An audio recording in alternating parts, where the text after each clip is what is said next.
Mason, time for school. Thaddeus Blackwood called up the grand staircase, his voice echoing through the empty mansion. 5 years had passed since Eloise's death, but mornings remained the hardest. The silence that followed his calls was a constant reminder of her absence. "Coming, Daddy."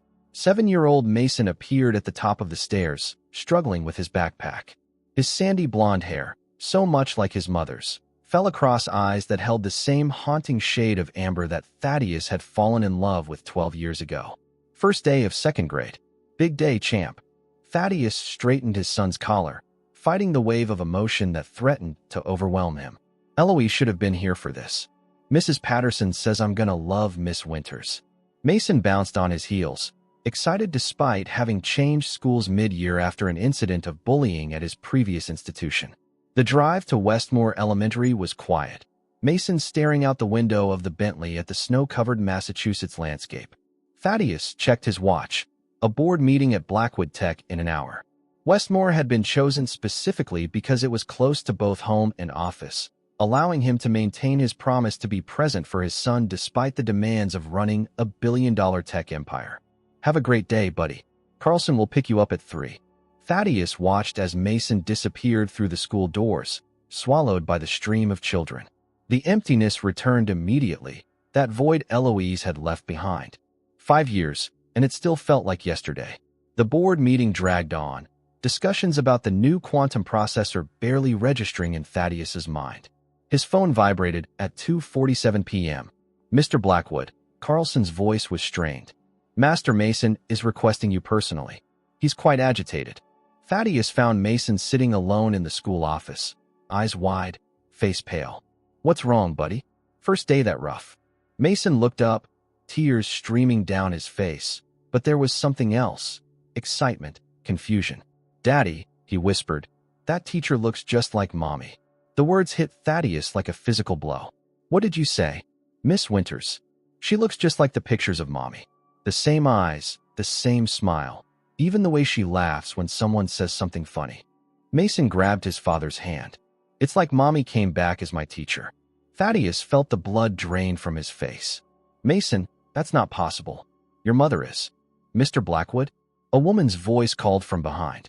Thaddeus turned, and the world stopped spinning. Standing in the doorway was a ghost. The same high cheekbones, the same amber eyes, the same golden hair cascading past slender shoulders. For one impossible moment, Thaddeus believed his son, believed that Eloise had somehow returned from the dead. "I'm Serafina Winters," she said, extending her hand. "Mason's teacher. I wanted to check if everything was all right."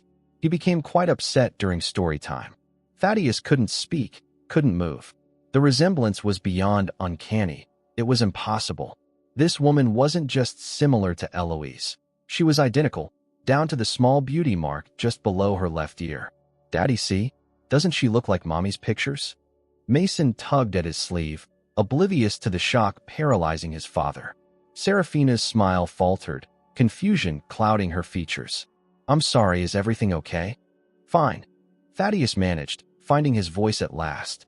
"Everything's fine. Mason, get your things. We're going home." "But Daddy." "Now, Mason." In the car, Mason wouldn't stop talking about Miss Winters, how she smelled like vanilla, just like the perfume in Mommy's old bottles, how she had the same little crinkle in her nose when she smiled. Thaddeus gripped the steering wheel until his knuckles turned white. This wasn't possible. There had to be an explanation. A con, perhaps. Someone who'd researched Eloise, had plastic surgery, infiltrated his son's school to get close to the Blackwood fortune. That night, after tucking Mason in, Thaddeus pulled out the old photo albums, the ones he'd hidden away because looking at them hurt too much. Page after page of Eloise, from their college days at MIT through their wedding, the birth of Mason, holidays, birthdays, ordinary moments made extraordinary by her presence. He grabbed his laptop and searched for Serafina Winters. Nothing suspicious appeared. A teaching degree from Arizona State, glowing recommendations, a sparse social media presence. No connection to Eloise, no red flags. At 3 a.m., Thaddeus made a call to Julian Mercer, the former FBI agent who handled security for Blackwood Tech. "I need everything on a Serafina Winters. Teacher at Westmore Elementary. Background, finances, connections, everything." "And Julian?" I need it yesterday. Sleep evaded him. Every time he closed his eyes, he saw her, not Eloise, but this imposter wearing his dead wife's face. What game was she playing? What did she want from him? From Mason? By morning, his shock had crystallized into something harder, colder. If Serafina Winters thought she could waltz into their lives wearing Eloise's face, she had severely underestimated Thaddeus Blackwood. He hadn't built an empire by being naive. He would find out exactly who this woman was and what she wanted. And if she posed any threat to Mason or the memory of Eloise, heaven help her. Because Thaddeus had already lost everything once. He wouldn't lose it again. Julian Mercer arrived at the Blackwood estate at 7:30 a.m. sharp, manila folder in hand. Thaddeus hadn't slept. Dark circles shadowed his eyes as he led the security consultant to his study. "Tell me she's a fraud," Thaddeus said, skipping any pleasantries. Julian placed the folder on the mahogany desk. "I wish I could. Everything checks out. Serafina Winters, 35. Born in Flagstaff, Arizona. Bounced through foster homes after a house fire killed her parents when she was an infant. Teaching degree from Arizona State. Stellar recommendations from her previous school in Phoenix. Moved to Westmore 3 weeks ago. No criminal record. No suspicious financial activity. No connection to you or your family that I can find." Thaddeus flipped through the documents. Birth certificate, college transcripts, rental agreement for a modest apartment 10 minutes from the school. "This doesn't explain why she's identical to my dead wife." Doppelgangers exist, Thaddeus. Rare, but not impossible. "This isn't some passing resemblance, Julian. It's exact, down to the beauty mark on her neck." Julian's expression darkened. "There's something else. I requested her adoption records. Sealed, but I called in a favor. Her birth certificate lists her as baby girl Doe before adoption. Parents unknown. Born at Phoenix General in March 1990. The same month and year as Eloise's birth." Thaddeus felt a creeping dread. "What are you suggesting?" "I'm not suggesting anything. But these coincidences. Eloise didn't have a sister." Thaddeus cut him off. "Much less a twin. She would have known. Her parents would have said something." "Unless they didn't know," Julian said quietly. "Babies get switched, stolen, sold. Especially in the early 90s, hospital security wasn't what it is now." "You're saying my wife might have had a twin sister neither of them knew about? That's absurd. I'm saying we need more information. I'll keep digging." Julian stood. "In the meantime, be careful. If she isn't who she says she is, confronting her could scare her off." After Julian left, Thaddeus poured himself a whiskey, disregarding the early hour. The impossibility of it all made his head spin. He had met Eloise's parents many times before their deaths. Kind, simple people from Nebraska who had raised their only daughter with traditional Midwest values. They had never mentioned another baby. On the other side of town, Serafina Winters stood in her sparse apartment, staring at the photograph she'd kept hidden for years. A baby photo, not of herself, but of a newborn with her face, held by parents she'd never known. The only link to her past, given to her by a retiring social worker who had bent rules to help Serafina understand her origins. "Eloise Gardner," she whispered, tracing the name scribbled on the back. For years, she'd searched for this woman, this mirror image, this possible twin. Her search had led her to Westmore when she'd tracked records showing an Eloise Gardner had attended college in Boston, married a man named Thaddeus Blackwood, and settled in this affluent suburb. What Serafina hadn't expected was to discover her possible sister was dead, or that the son of Eloise would end up in her classroom, staring at her with wide eyes that saw a ghost. The school day loomed, and with it, the certainty she would face Thaddeus Blackwood again. The man whose shock yesterday confirmed everything. This wasn't a case of mistaken identity or exaggerated resemblance. The secrets Serafina had spent her adult life trying to uncover were locked in this man's memories. At Westmore Elementary, Mason watched the door eagerly. When Thaddeus entered for drop-off, Serafina felt his gaze boring into her from across the room. "Mr. Blackwood," she said, approaching him as the children settled into morning activities. "About yesterday. Who are you?" His voice was low, controlled, yet trembling with barely restrained emotion. "I told you. I'm Serafina Winters, Mason's teacher. My wife died 5 years ago. She was the only child of John and Martha Gardner from Lincoln, Nebraska. She had no siblings." Serafina hesitated, then made a decision. Mr. Blackwood, is there somewhere we could speak privately? 5 minutes later, they stood in an empty conference room. Serafina pulled the photograph from her bag. This was given to me by a social worker who handled my case. The baby isn't me. I never had this picture taken. I believe it's my twin sister, Eloise Gardner. Thaddeus stared at the photo, recognition flickering in his eyes. He'd seen this picture before, in Eloise's childhood album. That's impossible. Is it? The timing fits. March 1990, Phoenix General Hospital. I was found abandoned in the hospital on the same day this photo was taken. No records of who left me or why. You expect me to believe Eloise had a twin no one knew about? That you coincidentally ended up teaching my son? It wasn't coincidence, Serafina admitted. I came to Westmore looking for Eloise Gardner. I found obituaries instead. Anger flashed across Thaddeus's face. So you applied to teach at my son's school? Get close to my family? What do you want? Money. I want the truth. I've spent my life wondering where I came from, why I was abandoned when my sister wasn't. I never intended to upset anyone, especially not your son. Stay away from Mason, Thaddeus hissed. Whatever game you're playing, my son isn't part of it. It's not a game, Mr. Blackwood. Look at me. Really look. Can you honestly say you don't see it? Their eyes locked, his filled with suspicion and grief, hers with desperation and hope. The silence stretched between them, heavy with unspoken questions. I'll request a transfer from Mason, Thaddeus finally said. It's better for everyone. As he turned to leave, Serafina called after him. I lost her too, you know. I lost the chance to ever know my sister because someone separated us. Don't you think I deserve to know why? Thaddeus paused, hand on the doorknob. Without turning back, he said, Eloise is gone. No amount of digging up the past will bring her back. The door closed behind him, leaving Serafina alone with her faded photograph and the crushing weight of secrets still hidden from them both. In the Bentley, Thaddeus called Julian. I need more. Everything about Phoenix General Hospital, March 1990. Birth records, staff, irregularities, everything. The game had changed. He no longer believed Serafina was running a con. The pain in her eyes had been too real, too raw. But that opened possibilities even more disturbing. If she truly was Eloise's twin, separated at birth, who had orchestrated it? And why?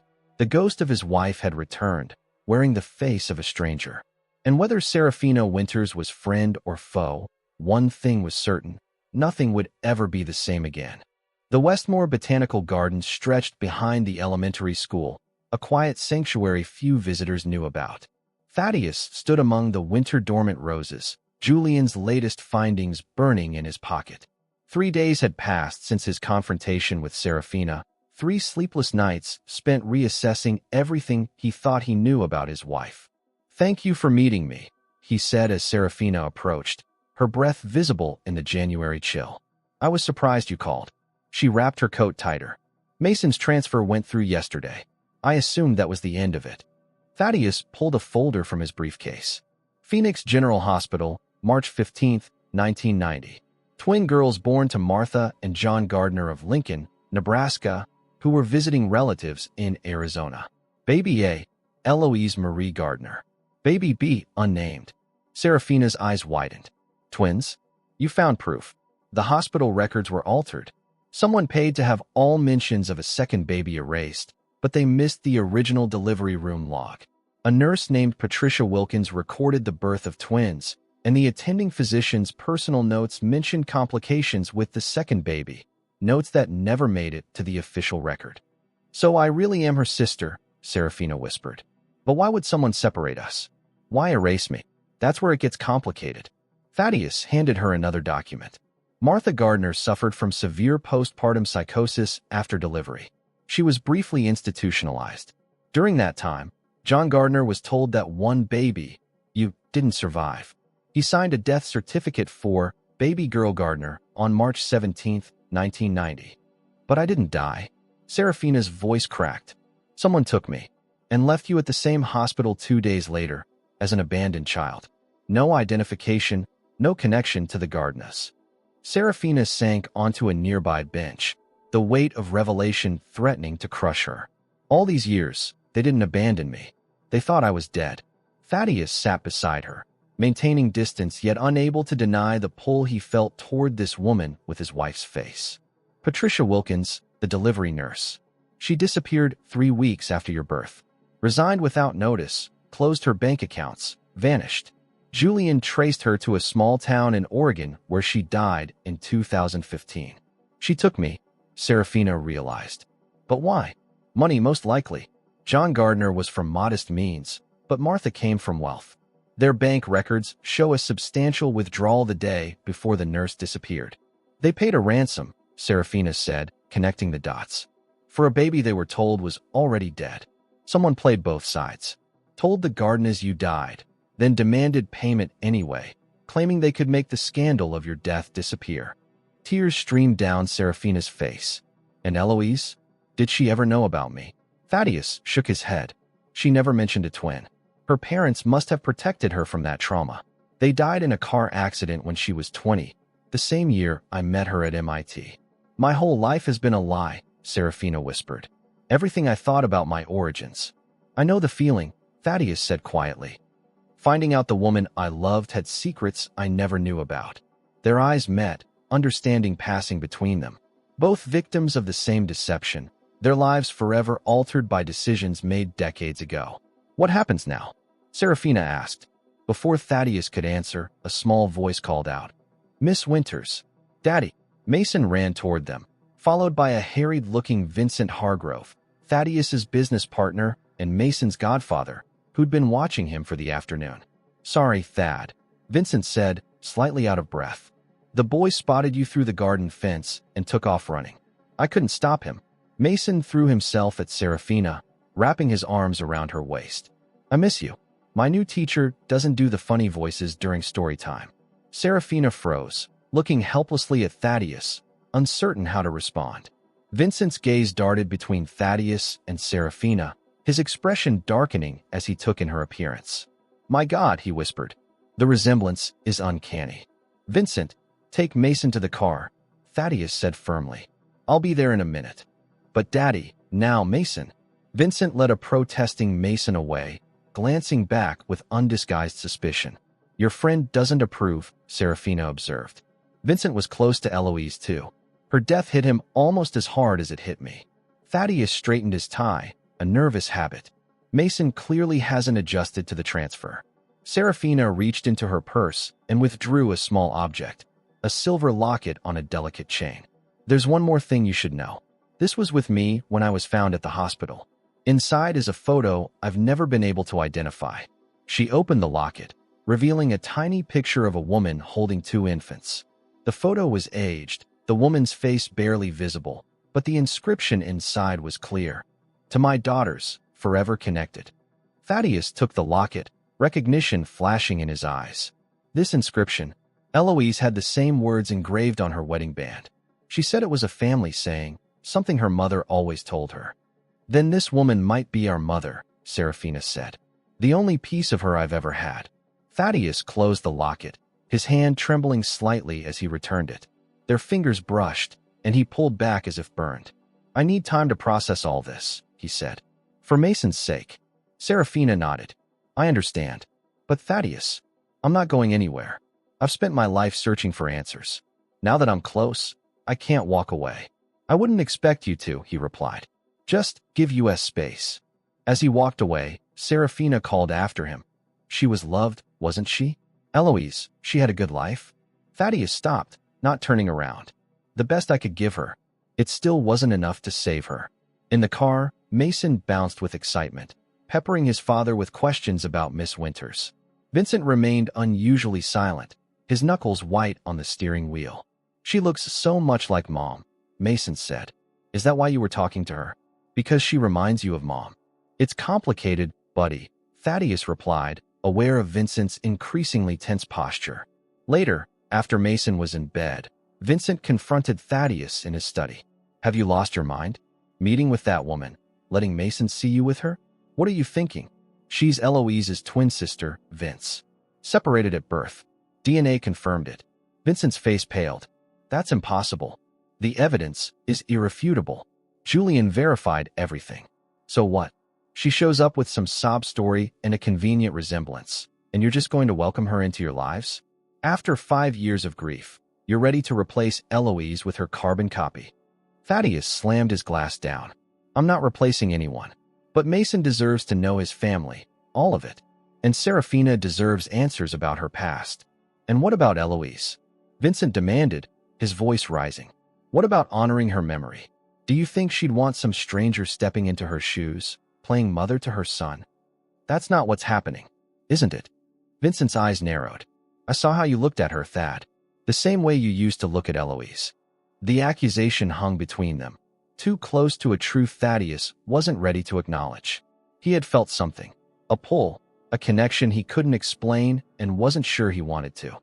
Go home, Vincent, Thaddeus said quietly. You're upset, and you're crossing lines. Vincent grabbed his coat. Just be careful. Not everyone is who they appear to be. As the door closed behind his oldest friend, Thaddeus couldn't shake the feeling that Vincent's warning carried more weight than he knew. Something about his reaction seemed off, excessive even for someone who had cared deeply for Eloise. Upstairs, Mason slept peacefully, unaware of the storm brewing around him. On his nightstand sat a framed photo of Eloise, smiling at a world she'd left too soon. Thaddeus touched the glass gently. What would you want me to do? He whispered to his dead wife's image. What secrets did you take with you?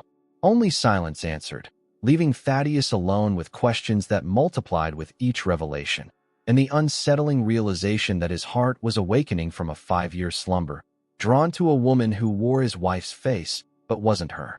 The betrayal in that attraction cut deeper than any grief. A week passed with no contact between Thaddeus and Serafina. February arrived, bringing with it a heavy snowfall that blanketed Westmore in pristine white. For Serafina, the beauty only emphasized her isolation. She sat in her empty classroom after hours, grading papers and trying to ignore the increasing sense of being watched. The first anonymous note had appeared 3 days ago, slipped under her apartment door. You don't belong here. Leave before someone gets hurt. She'd dismissed it as a prank, but this morning's note had been more specific. We know what you're after. The Blackwoods have suffered enough. Her phone rang, startling her. Unknown number. Hello. Miss Winters. The voice was male, unfamiliar. Do you know what happened to Eloise Blackwood? A chill ran down Serafina's spine. Who is this? Someone who knows the truth. Meet me at the Westmore Cemetery, eastern entrance, 1 hour. The line went dead. Serafina stared at her phone, debating whether to call Thaddeus. Pride won out. She'd handle this herself. Grabbing her coat, she headed out into the snow. Westmore Cemetery was deserted, the fresh snowfall unmarred by footprints. Serafina approached the eastern gate, her heart pounding. No one was there. She checked her watch, 10 minutes early. A groundskeeper emerged from a small maintenance building. Can I help you, miss? I'm meeting someone. Cemetery closes at sundown. He gestured toward the darkening sky. About 20 minutes. Serafina nodded, watching him shuffle away through the snow. Something about his demeanor seemed off, his gaze lingering too long on her face. Following instinct, she moved deeper into the cemetery toward a section of newer graves. She didn't know where Eloise was buried, but logic suggested it would be among the more recent plots. The headstone, when she found it, was elegant black granite. Eloise Gardner Blackwood, beloved wife and mother, 1990 to 2020. Fresh flowers lay against the snow. Someone had been here recently. I wondered if you'd find her on your own. Serafina whirled around. Vincent Hargrove stood several yards away, his expression unreadable. You called me. I needed to see your reaction, he said, approaching slowly. To see if you truly didn't know. Know what? That your sister died right here. Vincent gestured to a steep embankment beyond the cemetery fence, where the hillside dropped sharply to a road below. Her car went over that edge. They said the brakes failed. Serafina stared at the precipice. It was an accident. Was it? Vincent's voice hardened. Eloise had been acting strangely for weeks before her death. Secretive. Anxious. She'd been researching something, making calls to Arizona. Serafina's breath caught. She knew about me? I don't know what she found. But the night before she died, she called me, frantic. Said she'd discovered something that would change everything. Vincent's eyes narrowed. The next day, she was dead. Why are you telling me this? Because I want to know what you're really doing here. Thaddeus thinks you're just some long-lost relative seeking answers. I think there's more to the story. I only learned about Eloise after I arrived in Westmore, Serafina insisted. I came looking for a sister I believed was alive. And now that you know she's dead? Now that you've insinuated yourself into her husband's life, her son's classroom? What's the end game, Serafina? Or should I call you by another name? The accusation hung in the frigid air. I don't understand. No. Vincent pulled a folded paper from his pocket. Patricia Wilkins, the nurse who supposedly abducted you, had a daughter. Her name was Serafina Wilkins. She died in a drowning accident at age 3, the same year you were abandoned at Phoenix General. Convenient, isn't it? A dead child's identity for a stolen baby. Serafina felt the ground shift beneath her. That's not possible. The timing fits. Patricia loses her daughter, becomes obsessed with the Gardner twins. Steals one, raises her as her own, using her dead child's identity. Vincent stepped closer. Who are you really? What did Patricia Wilkins tell you before she died? Nothing. She was just my mother, my adoptive mother. She never said anything about the Gardners or Eloise. Then how did you track Eloise to Westmore? I hired a private investigator years ago. All I had was the photo in my locket and the name Gardner from hospital records. It took time, but eventually, the trail led here. Vincent studied her face, searching for deception. If you're telling the truth, then we have the same goal. Find out what Eloise discovered that got her killed. Killed? Serafina echoed. You think someone sabotaged her car? I know they did. The police ruled it an accident, but I knew Eloise. She was careful, methodical. She wouldn't have driven a car with faulty brakes, especially not with Mason in the back seat. Mason was with her? Vincent's expression darkened. He survived with barely a scratch. Eloise wasn't so lucky. She was thrown from the vehicle when it hit the rocks below. The implications settled over Serafina like a shroud. Her sister hadn't just died. She'd been murdered. And whoever killed her might now have Serafina in their sights. Does Thaddeus know your suspicions? I've tried telling him, but grief blinded him. He couldn't bear the thought that someone deliberately took her from him. Vincent touched the headstone gently. I loved her too, you know. Not the way Thaddeus did, but she was special to me. Something in his tone made Serafina uneasy. You and Eloise were close? We grew up together. Our families were neighbors in Connecticut. I introduced her to Thaddeus at MIT. A shadow crossed his face. I always thought, but it doesn't matter now. Realization dawned. You were in love with her. Vincent's eyes flashed. What Eloise and I had is none of your business. What matters is finding out what she discovered and who killed her for it. Have you looked through her things? Her computer, her papers? Thaddeus packed everything away. He couldn't bear to see reminders of her. Vincent checked his watch. We should go. Someone might have seen us here, and we can't be too careful. As they walked toward the gate, Serafina noticed a small stone angel tucked beside Eloise's headstone, partially hidden by snow. She bent to examine it. A child's toy, the kind Mason might have left. Something was carved into the base, the truth beneath the roses. Did you see this? She asked Vincent. He glanced at the figurine and shrugged. Mason leaves toys sometimes. It helps him feel connected to her. But the carving was fresh, the letters precise, not a child's work. Serafina committed the message to memory as they left the cemetery. At the parking lot, Vincent handed her a card. My private number. If you find anything, or if someone threatens you again, call me directly. How did you know about the threats? A thin smile. I make it my business to know what happens in Westmore, especially when it involves the Blackwoods. Serafina watched him drive away, her unease growing. Vincent Hargrove claimed to want answers, but his intensity suggested something deeper. Obsession, perhaps. Or guilt. Back in her apartment, she found another note slipped under her door. Stop digging, or join her in the ground. Her hands trembling, Serafina finally made the call she'd been avoiding. Thaddeus? It's Serafina. We need to talk. It's about Eloise, and I think she was murdered.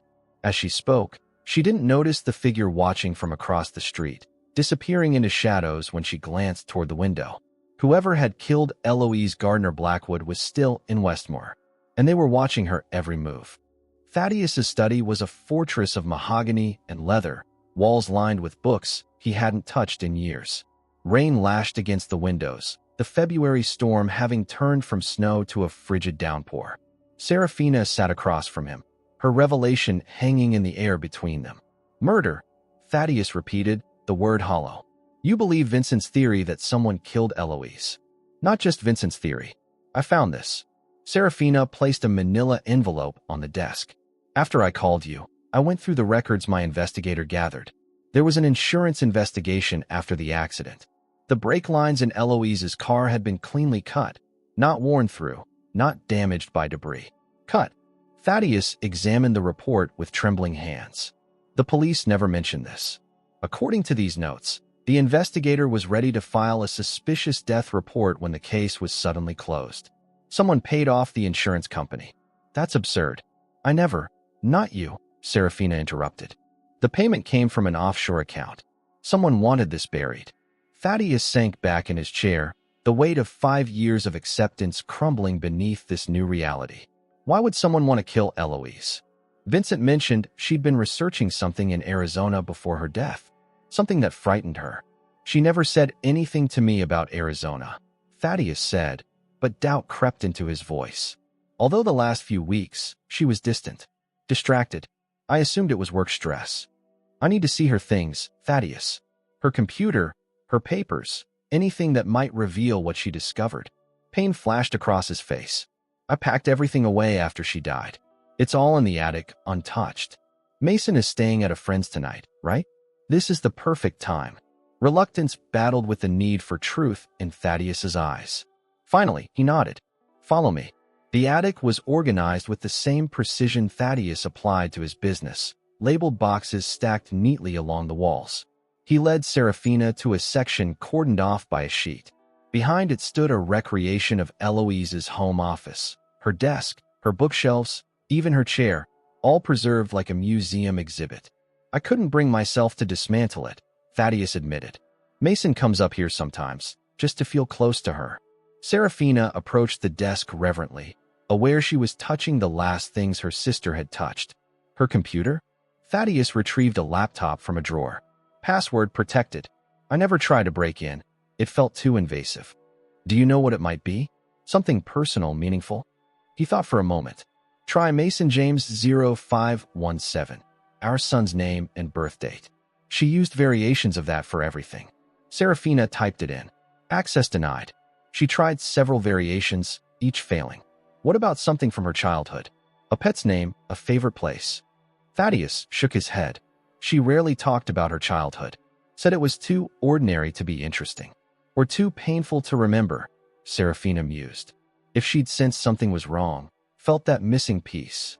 She studied the desk, noticing a small, framed photo of 2 adults, presumably Eloise's adoptive parents. The Gardners, she whispered. When was this taken? Their 20th anniversary. About a year before they died. Serafina examined the image closely. Martha Gardner wore a distinctive silver locket, identical to the one Serafina had carried all her life. Thaddeus, look. She pointed to the locket, then showed him her own.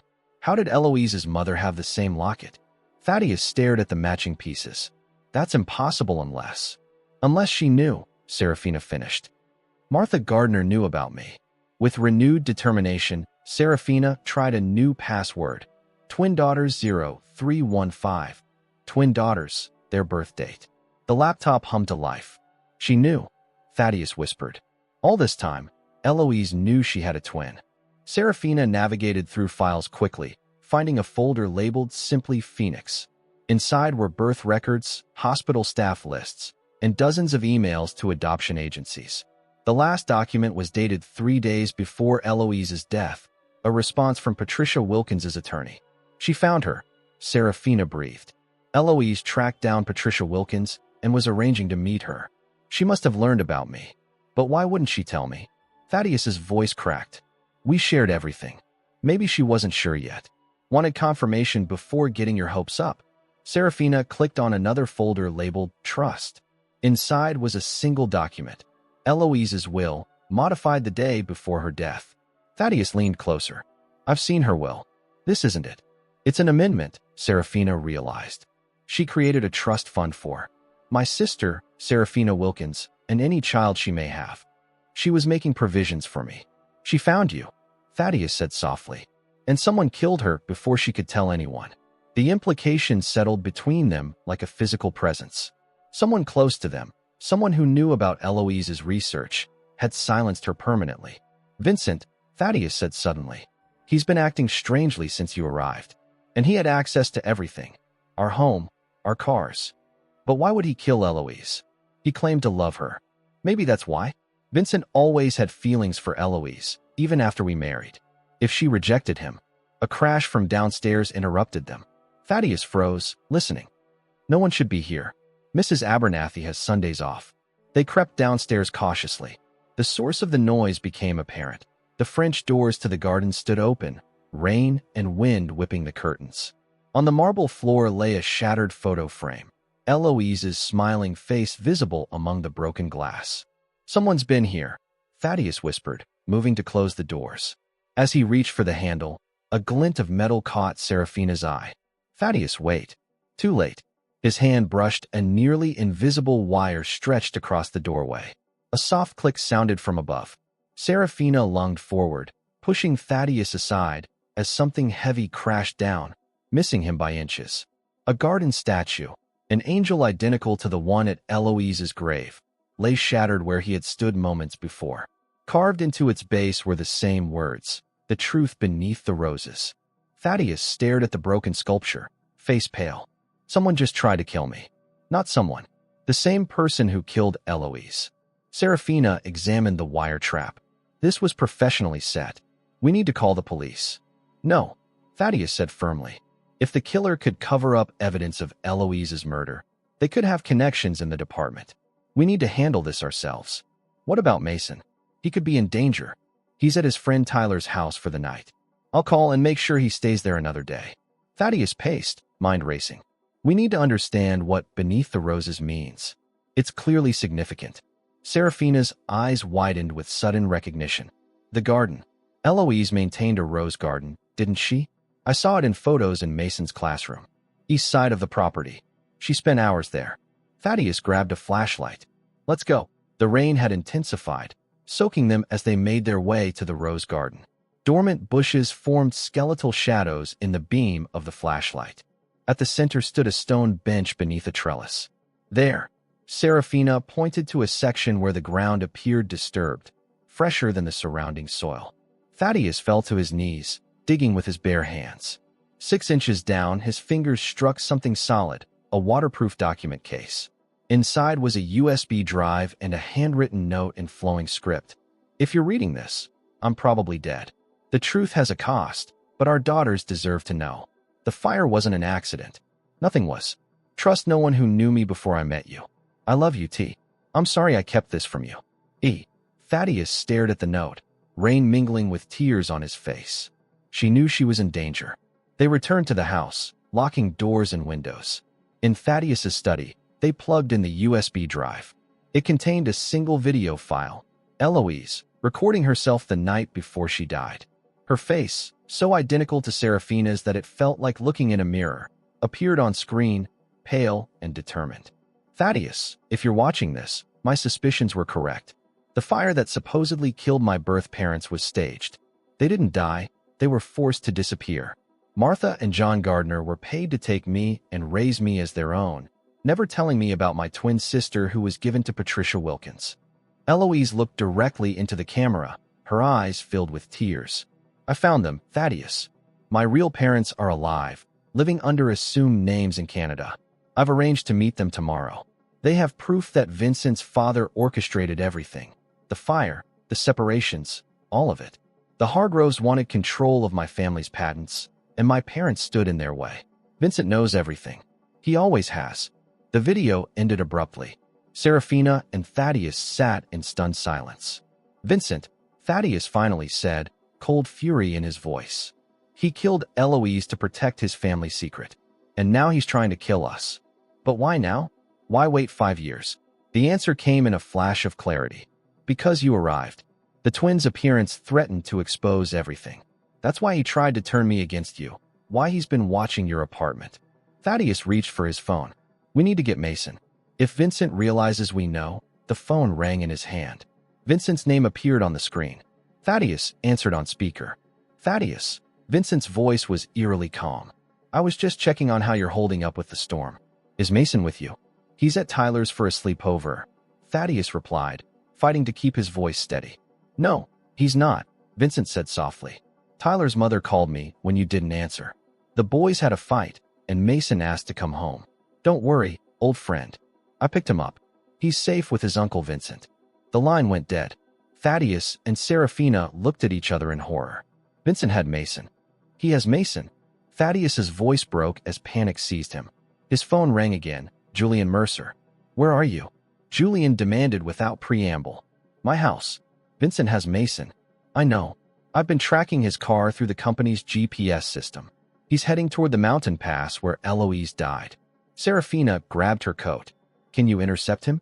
I'm 20 minutes behind. You're closer. Thaddeus was already moving. Send the coordinates. And Julian, call Sheriff Collins. Tell him everything. If something happens to us, someone needs to know the truth. They raced through the rain in Thaddeus's Range Rover, following Julian's coordinates. Serafina clutched the dashboard as Thaddeus took each curve at dangerous speeds. He won't hurt Mason, she said, trying to convince herself as much as Thaddeus.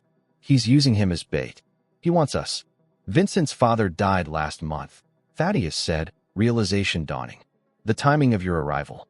Vincent must have thought it was connected, that his family's secrets were finally coming to light. The mountain road narrowed as they climbed, rain turning to sleet. Ahead, red taillights glowed through the storm.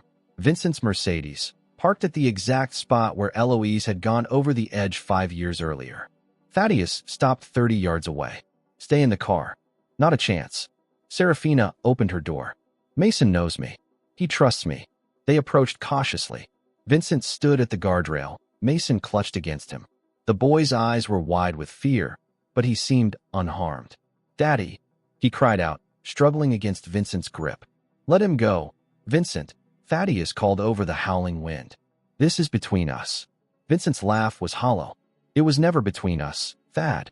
It was always about them, the Gardner twins. He looked at Serafina with undisguised hatred. You should have stayed buried in Arizona.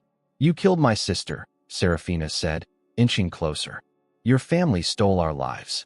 My father protected our legacy. The Gardner patents were rightfully ours. Their parents stole my grandfather's research. Everything my father did was justice. And Eloise? Thaddeus demanded. Was killing her justice too? Pain flashed across Vincent's face. I loved her. I would have saved her if she'd let me. But she found her birth parents, learned the truth. She was going to destroy everything. Expose my father, ruin our company. His grip on Mason tightened. I just wanted to talk, to explain. But she wouldn't listen. She threatened to tell you everything. So you cut her brake lines, Thaddeus said, his voice deadly quiet. Knowing Mason would be in the car. Mason wasn't supposed to be with her. Vincent shouted. She changed plans at the last minute, picked him up from daycare. By then it was too late. Mason began to cry, confusion and fear overwhelming him. Serafina caught his eye, giving him a reassuring nod. Let Mason come to me, she said gently. He's just a child, Vincent. He has nothing to do with this. Vincent's eyes darted between Thaddeus and Serafina. You look so much like her. It's almost like she came back to haunt me. I'm not Eloise, Serafina said, extending her hand. But I am Mason's family. Please. For a moment, Vincent's grip loosened. Mason wrenched free, running towards Serafina. She swept him into her arms, turning to shield him. Run to the car, she whispered urgently. Lock the doors. As Mason fled, Vincent lunged for Serafina, fury contorting his features. You're ruining everything, just like she did. Thaddeus tackled him, both men crashing against the guardrail. It gave way with a metallic groan, decades of rust finally surrendering to pressure and weight. Thaddeus, Serafina screamed, rushing forward as both men teetered on the edge. Vincent grabbed her arm, pulling her toward the precipice. If I go, you go with me. Finish what I started 5 years ago. The ground crumbled beneath them.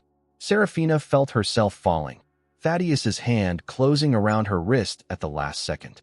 Vincent tumbled backward, disappearing into the darkness below with a final, terrified scream. Serafina dangled from Thaddeus's grip, rain pelting her face as she looked up at him. This man who had loved her sister, who now fought to save her life. Let me go, she gasped. Save Mason. He needs you.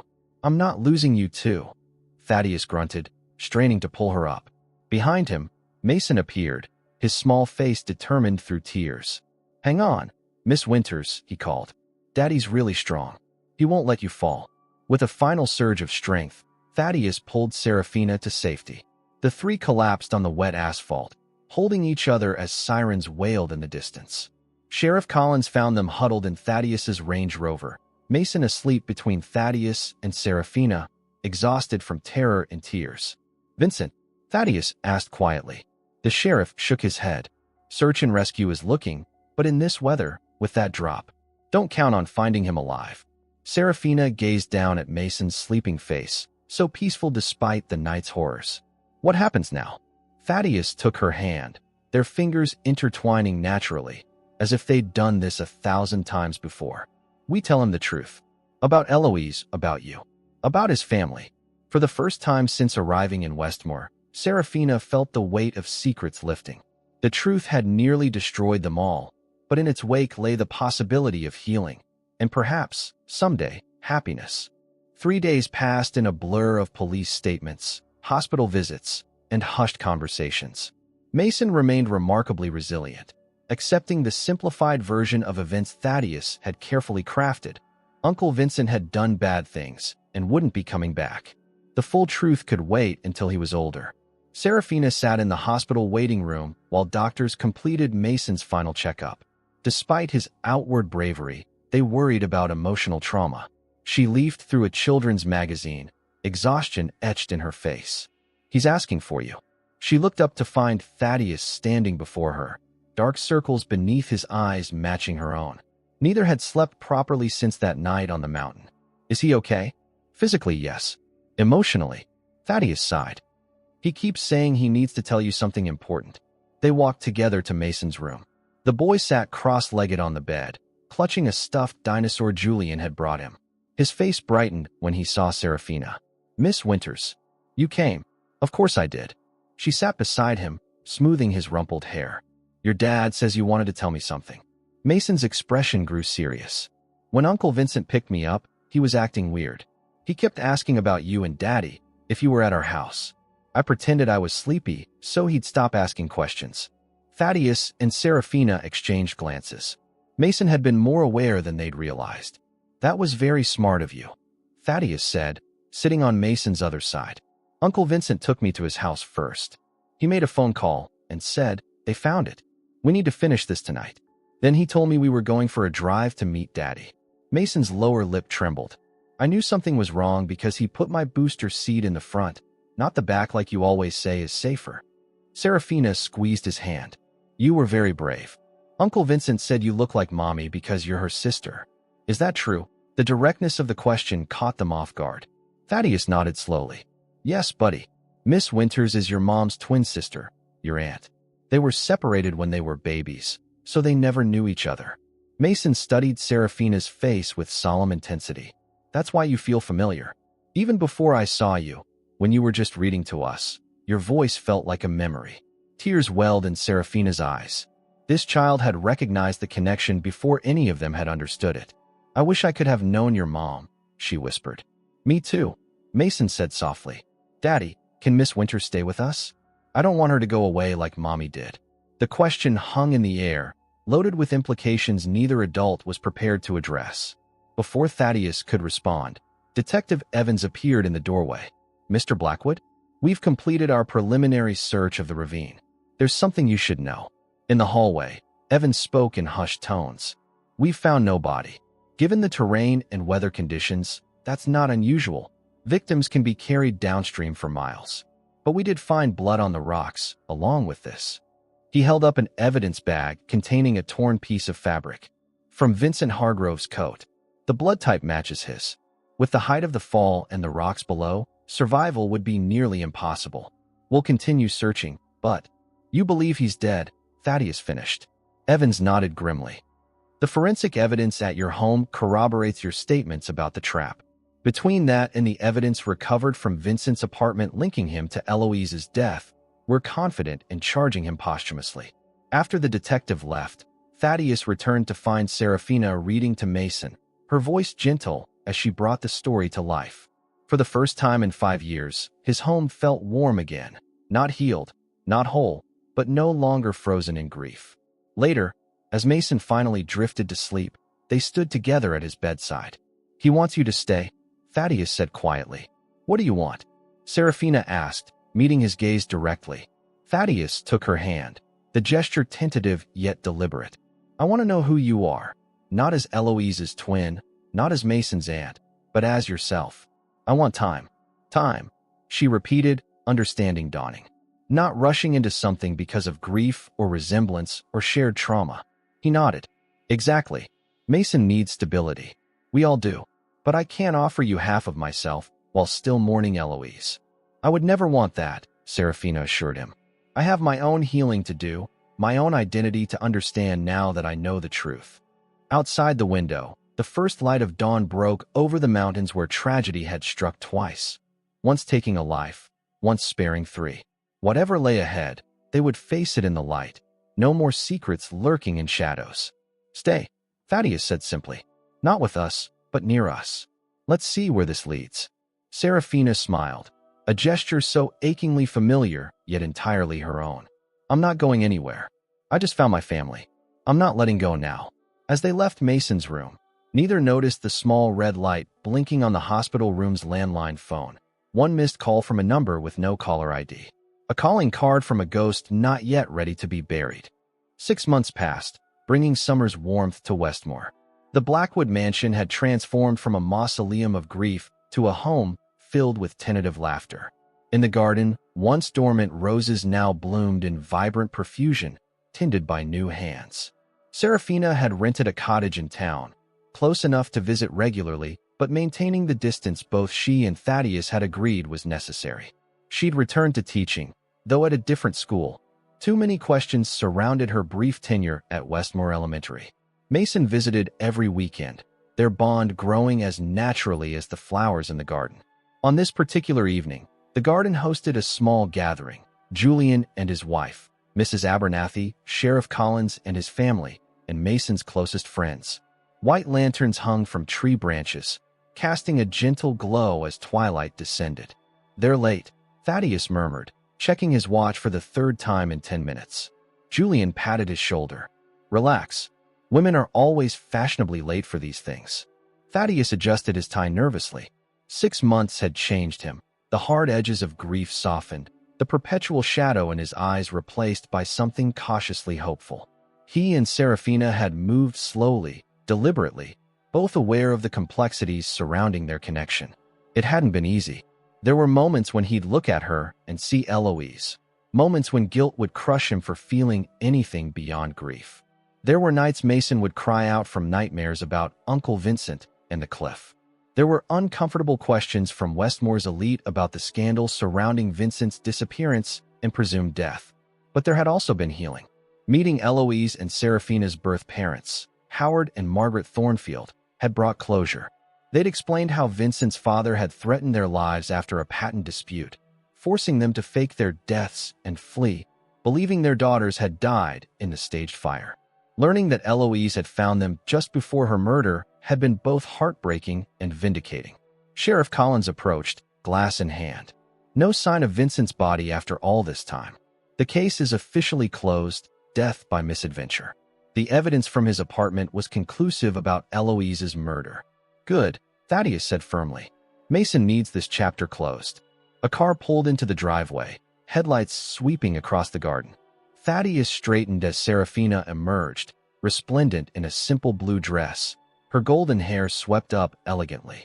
Behind her trailed Mason, unusually solemn in his little suit, carrying a small velvet box with ceremonial care. The gathering quieted as Serafina approached. These past months had changed her too. No longer a mirror image of Eloise, but distinctly herself, her own personality shining through features that once seemed borrowed. "Sorry we're late," she whispered, reaching Thaddeus. "Someone had butterflies." Mason looked up, his expression serious. "I wanted everything to be perfect." Thaddeus knelt before his son. "It already is, buddy. Are you sure you're okay with this?" Mason nodded solemnly. "Mom would want us to be happy, and Aunt Sarah already feels like family." The simple ceremony beneath the rose trellis wasn't legally binding. That would come later at the courthouse. This was something more intimate, a commitment witnessed by those who had supported them through darkness into light.